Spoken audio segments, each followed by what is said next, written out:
It all happened in a heartbeat. One moment, my pregnant wife was laughing in the sunlight, planning our future, and the next, she was gone. Gone because of someone we trusted in our neighborhood, the HOA president, the woman everyone called Karen. She crossed a line that no one ever imagined, and in that single moment, our lives shattered. My newborn, barely breathing on oxygen, had no idea the world had just turned upside down. 5 minutes later, the police arrived, and she was arrested. But the shock didn't stop there. Before we dive into this story, I need to know, where are you watching from? Comment your city below. And while you do that, don't forget to hit subscribe because what you're about to hear will leave you speechless.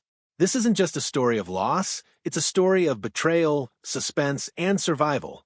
Before I tell you what happened, let me take you back to a time when life felt perfect. My wife and I were expecting our first child. Every corner of our home was filled with laughter, tiny baby clothes, and dreams of the life we were about to build. We lived in a quiet, friendly neighborhood where everyone knew each other, or so we thought. Life felt safe. Life felt simple. But behind the smiles and neighborhood greetings, there was tension we didn't notice. The HOA president, the woman everyone called Karen, had a way of inserting herself into everyone's business. At first, it was small things, complaints about our lawn, a casual comment about our driveway, things we shrugged off. But slowly, her behavior started creeping into every part of our lives. There was something about her, a control, a rage simmering just below the surface, and we had no idea how dangerous it was until it was too late. Now, before we dive into this story, I want to know something from you. Which city are you watching this from? Type it in the comments below. I really want to see how far this story reaches. And while you're at it, make sure to subscribe to the channel because what I'm about to share isn't just shocking. It's a story that will keep you on the edge of your seat, twisting with suspense and heartbreak at every turn. So buckle up. The nightmare that changed my life forever starts right now. The sun was just beginning to rise over our quiet neighborhood, casting golden light across our small, perfectly manicured lawns. There was a warmth in the air that mirrored the excitement in our home. My wife, Sarah, was in her 7th month of pregnancy, and the entire house was filled with the soft hum of preparation. Tiny clothes neatly folded in the nursery, the crib assembled in the corner, and the smell of fresh paint still lingering in the walls. Every morning, I would watch her from the kitchen doorway, her hand gently resting on her growing belly, humming softly to our unborn child. There was a serenity in those moments, a feeling that life couldn't possibly get better than this. We had moved to this neighborhood a few years ago, drawn by its charm, quiet streets, and sense of safety. Everyone seemed friendly at first, neighbors waving as they watered their lawns, kids riding bikes down the cul-de-sac, laughter drifting from backyards on warm evenings. Our closest neighbor, however, was the HOA president, a woman everyone casually referred to as Karen. At first, she seemed harmless enough, a perfectionist, yes, but someone who genuinely cared about the community. We interacted politely, exchanging pleasantries whenever we crossed paths. "Good morning," she would chirp, her smile just a little too tight, her eyes scanning our yard as though inspecting us for mistakes. At first, we laughed it off. "She just takes her job seriously," I'd tell Sarah. But slowly, her presence began to feel suffocating, like a shadow lurking in our lives. It started with minor complaints, a letter about our grass being too long, a comment about the garden being unsightly, a note slipped under our door about our mailbox being crooked. We complied politely each time, thinking it was better to avoid confrontation. But there was a subtle aggression beneath the surface, an intensity in her tone that suggested she wanted more than just compliance, she wanted control. Even within our home, the tension seeped in. Sarah would glance nervously out the window when she heard footsteps on the sidewalk, and I'd feel a tight knot in my stomach whenever Karen was around. We couldn't pinpoint it at first, dismissing our unease as paranoia. But as the days passed, the small signs became impossible to ignore. A sharp comment about the color of our fence, a veiled threat about community rules, and once, a warning that our newborn stroller had to be kept in a certain position when on the front lawn. It was absurd, almost laughable, but the undercurrent of menace was undeniable. Despite these moments, life at home remained a sanctuary. Sarah would sit on the couch, her hand resting over her belly, talking to our baby in soft, soothing tones. I would kneel beside her, tracing my fingers across her arm, promising her that nothing would ever hurt us. We laughed, we dreamed, we planned. The nursery walls were painted a soft yellow, a color that Sarah insisted would make our child happy. Toys were lined up neatly, and we had spent hours picking the perfect baby names, debating over every syllable. Yet the shadow of Karen's control loomed quietly, almost invisibly. I remember one particular evening, a week before the tragedy, when she came to inspect the neighborhood. We were watering our garden, chatting about baby names, when she appeared at the edge of our yard. Her eyes narrowed as she looked at our newly planted flowers. "These are not in compliance," she said coldly. "You need to fix them immediately or I'll have to report it." Sarah's hand instinctively went to her belly. "It's just flowers," she murmured, her voice trembling slightly. I forced a smile, trying to reassure her. "It's fine, Sarah. Let's just move on." But as she walked away, her footsteps sharp and purposeful, I felt a chill run down my spine. That night, sleep didn't come easy. I lay awake listening to the creaks of the house, imagining the worst-case scenarios that seemed to grow more real with every passing day. Even with these warnings, we tried to maintain normalcy. We invited friends over for dinner, went for walks in the park, and decorated the nursery with love and care. Each laugh, each shared moment felt precious, as if we were storing memories against an unknown future. But beneath the surface, tension was brewing, a storm that we couldn't see, but could feel in the pit of our stomachs. Neighbors would occasionally mention Karen, whispering about her temper and strict rules, warning us to stay on her good side. We nodded politely, but I never truly understood how dangerous someone could be until it was too late. Every note, every comment, every cold glance was like a thread being pulled, weaving a trap around our lives that we didn't even realize was forming. By the time we reached the last week of Sarah's pregnancy, the calm we had cherished so dearly was gone. Every moment felt laced with tension, every interaction potentially explosive. Yet we clung to each other, hoping that love, patience, and kindness could shield us from the darkness encroaching on our lives. Little did we know that darkness was about to explode, changing everything in a single, horrifying moment. It was a quiet Tuesday afternoon, deceptively calm, with sunlight streaming through the blinds and birds chirping outside. Sarah was in the living room, gently rocking the nursery chair, with our newborn resting in her arms. The baby's oxygen monitor beeped softly, a reminder of how fragile his little lungs were. I was in the kitchen preparing a simple snack when I heard the knock at the door. It was firm, sharp, almost aggressive. I froze for a second. Something about the timing didn't feel right. Sarah glanced toward the door, her brow furrowing. "Do you expect anyone?" she asked. I shook my head. The neighborhood was usually calm. Nothing ever happened like this. When I opened the door, there she was, Karen, the HOA president. Her eyes were cold, her lips pressed tightly together, and there was an intensity in her gaze that made my chest tighten. "We need to talk," she said, stepping into our yard without waiting for an invitation. I tried to keep my voice calm. "Karen, we can talk later. We're a little busy right now." But she wasn't listening. Her gaze flicked toward the nursery, toward Sarah and the baby. "This is about rules. You've been ignoring the regulations, and it stops today."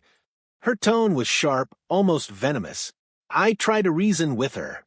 "Look, we've addressed every complaint you've had. The flowers, the mailbox, everything has been fixed." She didn't respond. Instead, she pushed past me, barging into the house like she owned it. That's when the nightmare truly began. Sarah stood up, holding our newborn close to her chest. "Karen, please, just leave," she pleaded, her voice shaking. But Karen's eyes were wild, unyielding. She didn't move away. And then, in a moment I still can't fully comprehend, she lunged. The next few seconds are a blur. I remember reaching out to stop her, my hands gripping her arms, but she was stronger than I expected, fueled by some terrifying rage. Sarah screamed. the baby's monitor beeping frantically as he stirred in her arms. I yelled for her to stop, my heart pounding in my chest, every instinct screaming that something terrible was about to happen. And then it did. Karen's actions were sudden, brutal, and unthinkable. In a split second, my world shattered. Sarah fell to the ground, clutching her stomach, her scream piercing the room. I felt a sickening weight of helplessness crush me as I tried to pull Karen away, but she didn't resist, almost as if she wanted this chaos to unfold. The newborn's oxygen monitor shrieked, a high-pitched alarm that made my ears ring. Panic flooded every fiber of my being. I scooped the baby from Sarah's arms, checking his fragile body, trying to calm him, while my other hand reached for my wife, trying desperately to stem her bleeding. Time slowed, every second stretching into eternity, and yet it felt like no time had passed at all. Somehow, I managed to dial 911, my voice breaking with terror as I explained what had happened. "Please, hurry. My wife, my baby." I could barely get the words out. The dispatcher's calm voice tried to anchor me, but the fear was suffocating. 5 minutes later, sirens wailed outside. Police officers burst into the house, taking control of the scene. Karen stood frozen, finally realizing the severity of what she had done. Her face changed from rage to disbelief, then to resignation as they handcuffed her. The moment she was taken away, I collapsed next to Sarah, holding her trembling body, whispering desperate promises that I didn't know I could keep. The paramedics arrived, rushing Sarah to the ambulance while I held the baby close, monitoring his oxygen, praying that he would survive. I couldn't stop shaking. My heart ached with a pain so intense it was almost physical. The house, once a haven, now felt like a crime scene. Every corner reminded me of what had happened, every object a silent witness to the horror. Even as the ambulance doors closed, taking Sarah to the hospital, I felt a surge of helplessness and rage. How could someone we trusted, someone supposed to care about our neighborhood, become a monster capable of destroying our lives in a matter of seconds? Questions swirled in my mind, none of them providing any comfort. Why? What drove her to this? And most importantly, could my family survive this nightmare? The hours that followed were a blur. At the hospital, doctors worked tirelessly, but every beep of the monitors, every movement of the medical staff, only heightened my anxiety. The baby was fragile, still on oxygen, his tiny chest rising and falling with mechanical precision. Sarah was stabilized, but her condition remained critical. I sat by her side, holding her hand, whispering reassurances. I wasn't sure I believed myself. Throughout it all, Karen's arrest hung in the background, a surreal reality I couldn't quite process. 5 minutes, that was all it took for our lives to change forever. And yet, even in the midst of this chaos, there was a flicker of something I clung to. Justice was finally in motion. The woman responsible was no longer free to harm us, and that thought, though small, provided a sliver of hope. But hope was fragile. The emotional scars, the trauma, and the fear that lingered in every corner of our home could not be erased with handcuffs or arrests. I realized in that moment that our lives would never be the same again. The calm we had once known was gone, replaced by an unending tension, a constant reminder of the fragility of life and the unpredictability of human darkness. And yet, despite the terror, despite the heartbreak, one thing remained clear.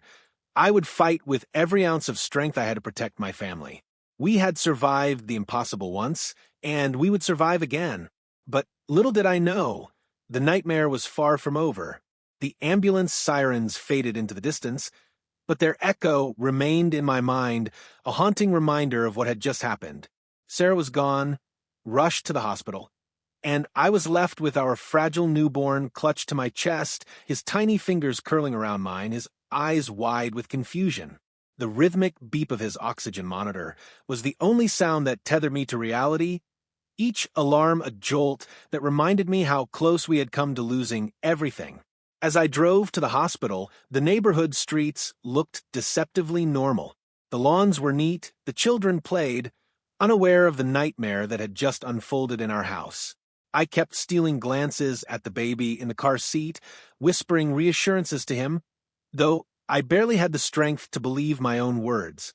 The thought that someone we had trusted, someone elected to protect our community, had brought this horror into our home made my blood boil. Yet there was no time for anger, not yet.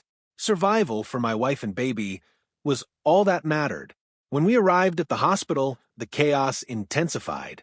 Nurses swarmed, taking the baby to the NICU, hooking him up to monitors and oxygen, explaining his condition in rapid, clinical terms that my brain struggled to process. My hands shook as I tried to hold onto him, as if sheer force of will could keep him alive. Meanwhile, doctors rushed Sarah into surgery, the emergency lights flashing as I followed in a daze, my mind replaying the scene over and over, the sudden attack, her scream, the helplessness, the terror in our newborn's eyes. Hours blurred into a painful eternity. In the waiting room, I sat alone, gripping the phone like it was a lifeline. I called friends, family, anyone who could help or at least offer comfort. My hands were numb from pacing, and every time a nurse appeared in the corridor, my heart leapt, hoping it was news of progress, only to sink again when it wasn't. Questions swirled in my mind. How could Karen do this? Why our family? What had triggered such violence? Each question dug into me, leaving a hollow ache that no words could fill. Then, police officers arrived at the hospital. They were calm but firm, explaining that Karen had been arrested and was in custody. They asked questions about the incident, details about her behavior, any prior conflicts, and her interactions with the family. Each word reminded me that our lives had been violated in a way no one should ever experience. The officers were professional, but their presence was a stark reminder. The nightmare wasn't over. It had entered the official records, the system, the legal machinery that would take months, maybe years, to resolve. Despite the relief that Karen was behind bars, fear lingered. The baby's oxygen monitor beeped incessantly, a fragile pulse of life that could be snuffed out in a moment. Every time I glanced at him, I thought of the vulnerability of the smallest, most innocent among us, and how quickly the world could turn against them. Sarah's absence was even heavier, a void filled with grief, love, and helplessness. The thought that she had suffered, that our baby had nearly lost his mother in his first weeks of life, was unbearable. As the day turned to night, friends and neighbors began to trickle into the hospital, bringing flowers, blankets, and words of comfort. Some whispered condolences, others stared silently, unable to process the horror themselves. But not all gestures were comforting. Some neighbors, even those we thought we could trust, whispered questions about why this had happened, doubts about our actions, and speculation that only added to the tension and trauma. It became clear that while Karen was physically removed from our lives, her shadow still loomed. I spent the night in a chair beside Sarah's hospital bed, watching monitors flash and listening to every beep, every sound, every small movement. When nurses checked her vitals, I held my breath. When the baby's monitor shrieked, I flinched. Sleep was impossible, my mind trapped in a loop of fear, rage, and disbelief. Every memory of our home, our life before this incident, replayed vividly, and yet it felt like a distant dream, unattainable and forever lost. Meanwhile, the legal system began its slow crawl. Officers returned to take formal statements, detectives asked more detailed questions, and lawyers began to discuss charges against Karen. Words like assault, attempted homicide, and child endangerment floated through the room, but none of them could convey the raw terror we had experienced. Even knowing she would face consequences didn't erase the fear, the shock, or the devastation. And then came the first wave of media attention. Someone had called in, and soon reporters were at the hospital gates, cameras flashing, microphones shoved forward. Privacy vanished instantly. Friends tried to shield me from the onslaught, but it was impossible. Every question, every click of a camera felt like an intrusion, a reminder that our private nightmare was now public. Yet, in the midst of this chaos, one thing became painfully clear. Our lives, our safety, and our sense of normalcy had been permanently fractured. By the time morning came, Sarah was stabilized, the baby was still on oxygen, and I had barely slept, barely eaten, barely existed. I walked through the hospital corridor, a shell of the man I had been, grappling with emotions I couldn't name: grief, anger, fear, disbelief, and an overwhelming sense of responsibility to protect my family. The reality was brutal. Our lives had been irrevocably changed, and there was no going back to the calm we had known. Yet, even in the midst of despair, a tiny spark of determination remained. Karen had been arrested, yes, but the fight for justice, for safety, and for our family's future had only just begun. I knew that I couldn't allow fear to dominate our lives. I couldn't let this nightmare define us. As I held the baby close, listening to the steady beep of his monitor, I made a silent promise. We would survive. We would rebuild. And Karen's actions would not destroy the love, hope, and life we had fought so hard to create. But deep down, I knew the battle was far from over. The police investigation would dig into every detail, revealing truths that might shock even us. Secrets would surface. And as the sun rose over the hospital, illuminating the sterile walls and endless corridors, one thing was certain: our lives would never be the same again. The days following the attack were a blur of hospital visits, police interviews, and sleepless nights. While Sarah stabilized and the baby's oxygen levels slowly improved, the legal and investigative wheels started turning. Detectives arrived at our home to comb through every detail: photos, videos, witness statements, and even social media posts. It was as if our lives were being dissected under a microscope, every small moment of our past suddenly under scrutiny, all to piece together why Karen had done what she did. At first, the story seemed straightforward. Karen had a history of aggressive behavior, an obsession with rules, and a need to control everyone in her path. But as the investigation dug deeper, a darker, more disturbing pattern began to emerge. Emails, text messages, and private social media conversations revealed a side of Karen that nobody in the neighborhood had seen: calculating, manipulative, and increasingly hostile. She had been quietly documenting every small dispute in the neighborhood, creating a mental ledger of grievances she believed justified her extreme actions. Detectives uncovered that Karen's obsession with us had begun months before the attack. Minor HOA complaints, our mailbox, our lawn, our garden decorations had been carefully logged, cataloged, and stored. But why escalate from passive-aggressive notes to violence? That question lingered like a storm cloud. And then came the shock. Karen had sent threatening messages, not just to us, but to several other neighbors as well. It appeared our family had become the target of her wrath, the final straw in a long series of simmering vendettas.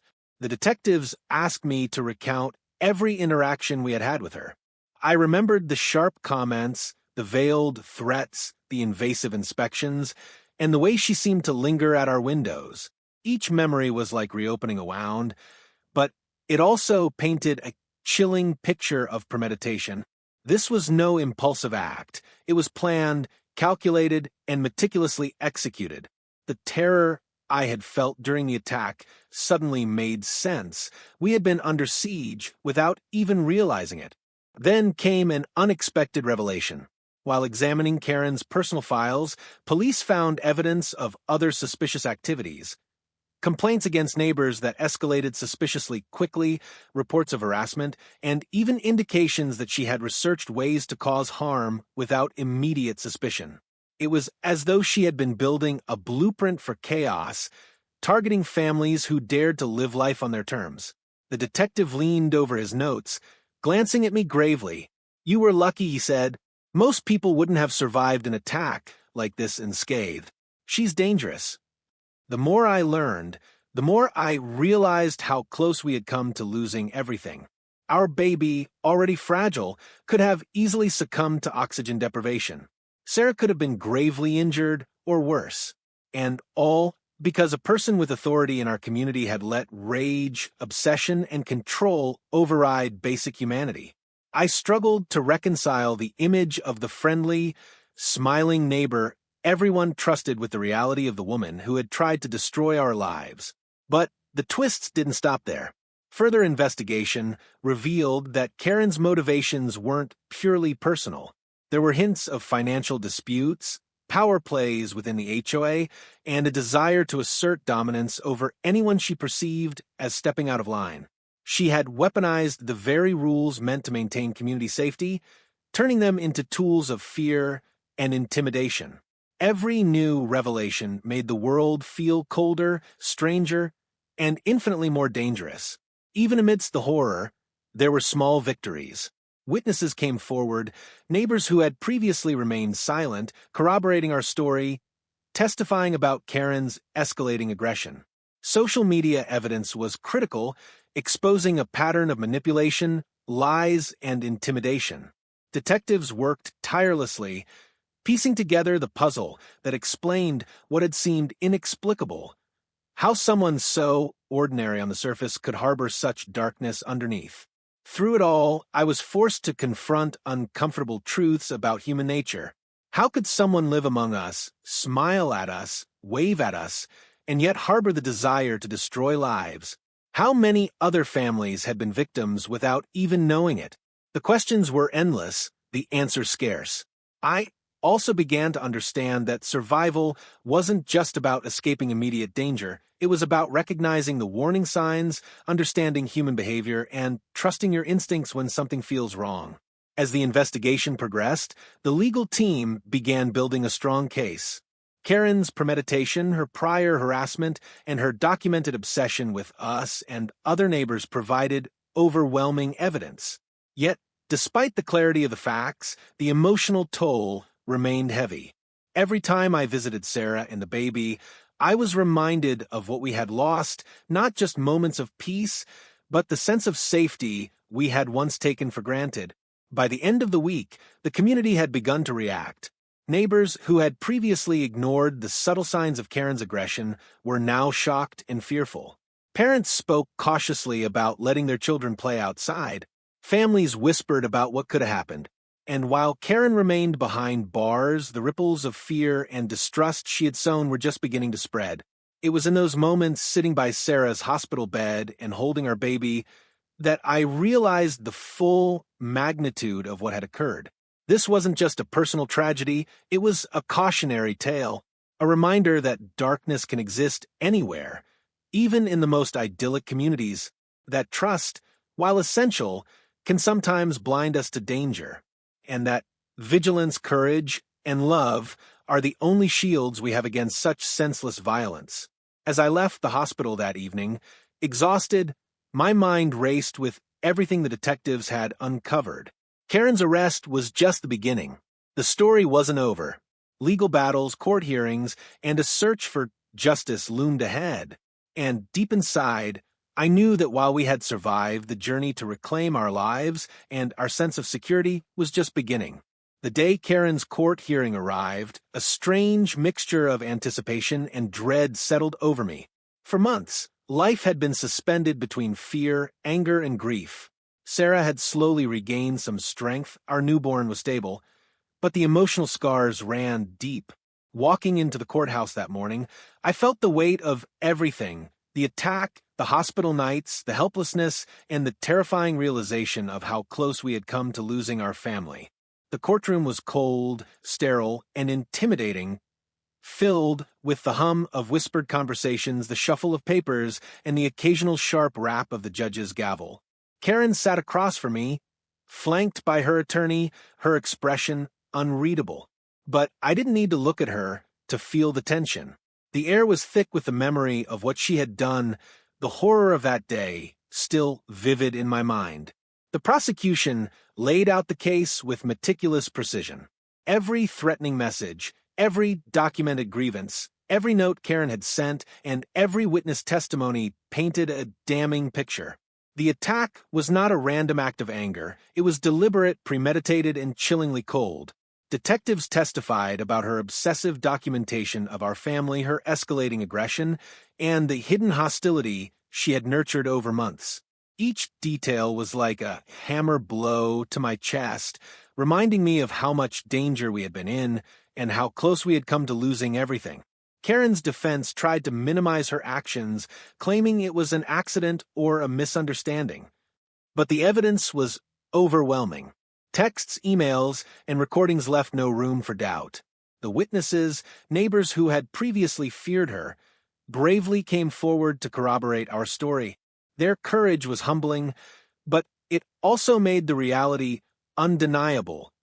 Karen's violence had been intentional, and she had chosen to target us, our home, and our family. Even with the case stacking heavily against her, seeing Karen in the courtroom was surreal. The woman who had terrorized our lives, whose actions had left my wife and newborn at risk, sat calmly, almost detached, as if nothing had happened. It was unnerving, and a sense of disbelief lingered in the pit of my stomach. How could someone commit such a heinous act and appear so composed? Yet the law was on our side, and that thought gave me a fragile sense of hope. The trial itself was emotionally exhausting. Every detail of that day was replayed in court: Sarah's screams, the panic, the helplessness. Every witness who testified brought back vivid memories, and every piece of evidence reminded us of the life that had been nearly destroyed. But despite the pain, there was a growing sense of justice. The world was finally acknowledging what had happened. Karen was being held accountable. Then came an unexpected twist. During cross-examination, it emerged that Karen had a history far worse than we had realized. Records showed prior incidents of harassment, threats, and attempts to manipulate other neighbors, some of which had been covered up by HOA boards in the past. The full scope of her actions stunned everyone in the courtroom.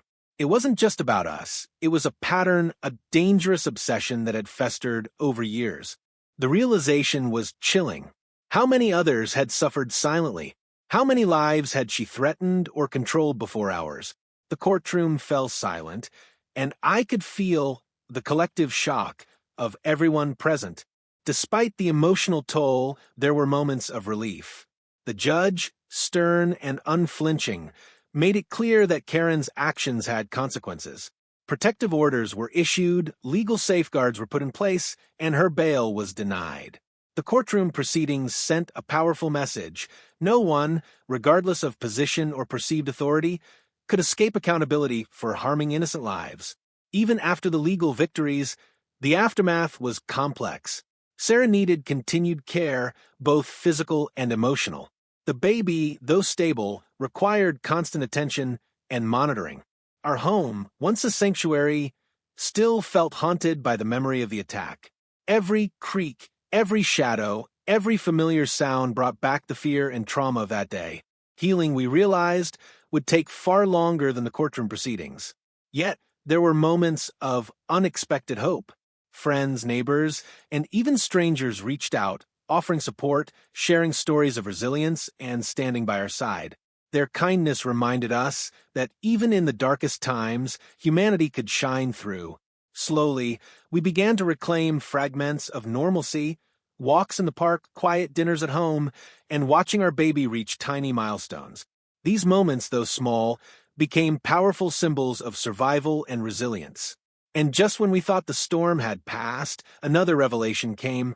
Karen, while in custody, had left behind documents and messages that hinted at further schemes, plans targeting other families, manipulations, and threats that had gone unnoticed.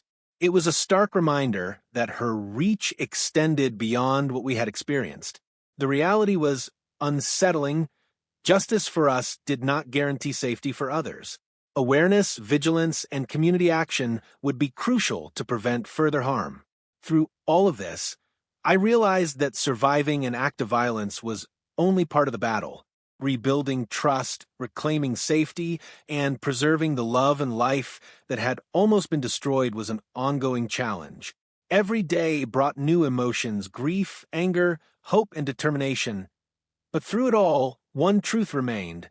We had endured the unimaginable and survived. Our family, though scarred, was intact, and that survival carried a profound responsibility. To speak out, to protect others, and to ensure that what happened to us could serve as a warning and a lesson.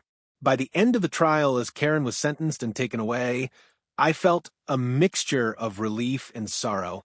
Justice had been served, but at a cost.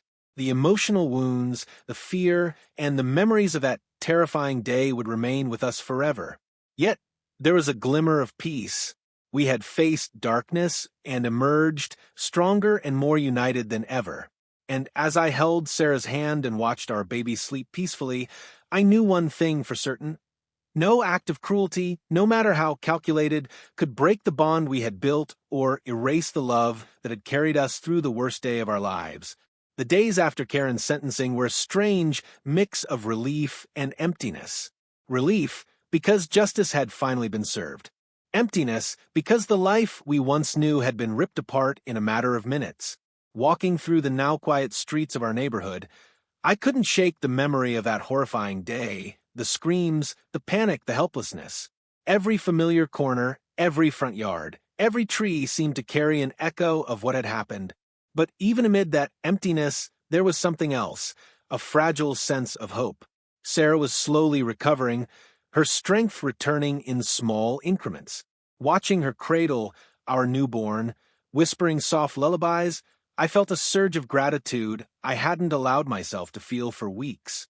Every tiny movement, every smile from our baby was a reminder of the life we still had, the life we fought for and refused to let darkness steal. The hospital visits, the sleepless nights, the fear and panic, all of it had brought us to a place where we truly understood the fragility and preciousness of life. But the trauma left scars that no legal ruling could erase. Nights were the hardest, when memories of Karen's rage and the chaos in her home replayed endlessly in my mind. Sarah would sometimes wake crying, her dreams haunted by the attack, while I sat awake, holding our baby close, wishing I could erase the pain. It was a reminder that survival is not just about escaping danger. It's about navigating the emotional aftermath, finding a way to reclaim your life, and learning to live with the memories that refuse to fade. Through this journey, I realized that healing wasn't just personal, it was collective. Talking to other neighbors who had witnessed Karen's escalating aggression or who had experienced smaller, seemingly minor threats from her, opened my eyes to the importance of community awareness. Silence, complacency, and denial had allowed her to escalate unchecked. Our story was a warning. Vigilance, speaking out, and protecting one another can prevent tragedy. I began to document everything: the incident, the hospital ordeal, the legal proceedings, and the lessons learned. Every detail was recorded not for vengeance, but as a tool for others. I wanted to ensure that families could recognize the signs of danger before it turned into violence, that they could understand that even trusted neighbors might harbor destructive tendencies. Our experience became more than a personal tragedy, it became a call to action. Slowly, we rebuilt routines that gave life a sense of normalcy again. Simple things, morning walks, feeding our baby, quiet dinners, became profound acts of survival and resilience. Each small victory, each smile, each peaceful moment was a declaration. Despite what had happened, we would not be broken. Our love, our bond, and our determination became shields against fear and trauma. Yet, even as we moved forward, the lessons were clear and sharp. Trust cannot be blind. Safety requires vigilance. Communities must look out for one another, not just wait for disaster to strike. We reached out to other families, sharing our experience and emphasizing the importance of awareness and communication. The goal wasn't to spread fear, but to empower. Knowledge, awareness, and preparedness can prevent a nightmare from turning into a tragedy. And then there's the power of voice. Sharing our story openly and honestly became a healing process. Speaking our truth, allowing ourselves to relive the pain, and yet finding the strength to continue, gave meaning to the suffering. Each comment from people reading or watching our story, each message of support became a reminder that we were not alone, and that our pain, while unique, could resonate and help others. Looking back, the attack was a turning point, a moment that reshaped our understanding of life, love, and community. It revealed the fragility of safety, the depth of human darkness, but also the resilience of the human spirit. It taught us that survival is not passive. It requires courage, vigilance, and an unyielding commitment to protect those we love. It taught us that hope can exist even in the darkest moments, if we choose to cling to it. To anyone watching this, let our story be a lesson and a warning. Never, underestimate the danger that can lurk in seemingly ordinary people, and never ignore your instincts. If something feels wrong, speak up, document it, and protect yourself and your loved ones. Communities thrive not just on trust, but on accountability, vigilance, and care. Safety is not guaranteed. It is created, nurtured, and defended. And finally, I have one request. Share this story. Share it with your friends, your family, your neighbors. Make sure it reaches every corner of your city. Let it be a wake-up call. And if you are watching this right now, pause for a moment and comment below. Tell me where you're watching from. Your city, your neighborhood, your community. Let's see how far this message can travel. Most importantly, subscribe to the channel. Not just for stories, but for awareness, for survival, and for empowerment. Life is fragile, and darkness can strike when least expected. But by standing together, by sharing our experiences, by learning from one another, we can ensure that our families, our communities, and our loved ones remain safe. We survived, and we will continue to survive. Our baby sleeps peacefully now. Sarah's laughter returns in quiet moments. And our home, though forever changed, still holds love, warmth, and hope.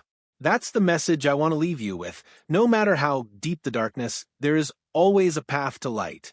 Take the lessons, protect those you love, and never take a single moment for granted. Life is too precious, and love is the ultimate shield.